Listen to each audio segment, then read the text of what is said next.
بالله من الشیطان الرجیم. بسم الله الرحمن الرحیم. السلام علیکم. بچو سلاماته.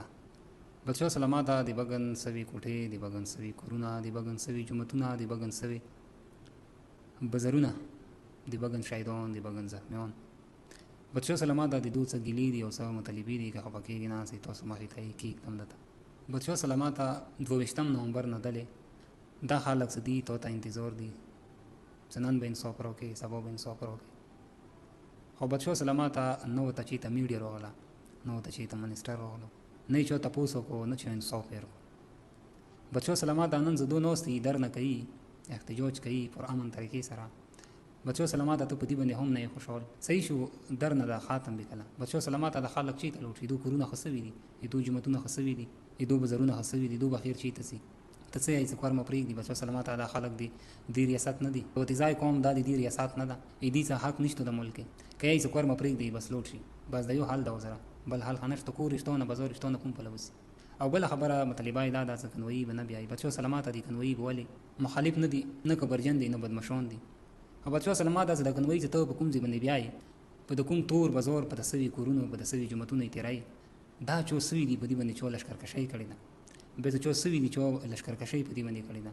د هغو په کورو کې نغري شتو دي، د هغو په کورو کې رڼاګانې دي، د هغو په کورو کې ګارمې بړستنې دي، د هغو په کورو کې انګېټۍ لګېدلې دي، ښې ګارمې شپې کوي. دا ته مغزي ته وړي، د هغو لا د رشن کمای راغله ده، د هغو نغري شتو دي په پخابې کې.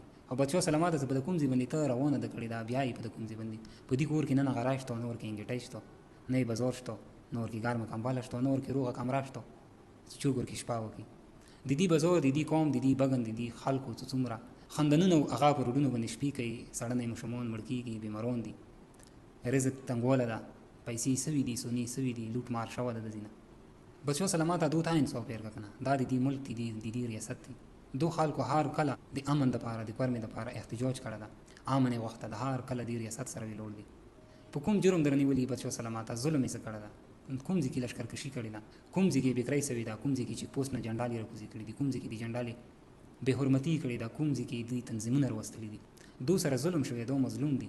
کوم حده پورې ظلمونه، کوم حده پورې جبر ورسره وشولو. دا خلک دي 22 نومبر نه ناست دي. خدای ته تعامل لري، تو ته تعامل لري چې نن به انصاف راوکړي، سبا به انصاف راوکړي. بچو سلاماته انصاف پېر کړه. بچو سلاماته حق پېر کړه. بچو سلاماته مظلوم سره ولرېږه. بچو سلاماته خدای ته تعامل لري، بیا تو ته لري. بچو سلاماته دا خلک دي کنوایي یا د رشن مېرړلې خلاف نه دي چې ته ویلې ویرېړه. کم از کم دو ته حق پېر کړه که نه. دو د حق مستحق دي. بچو سلاماته انصاف وکړه. بچو سلاماته انصاف پېر کړه. ماشومان یې په روډونو پرته دي، عزتونه یې تور تور شولو، اتیمان شولو، کونډې شولې، بورې شولې، هغه په روډونو پرته دي. بچو سلاماته انصاف پېر کړه. بچو سلاماته انصاف پېر کړه.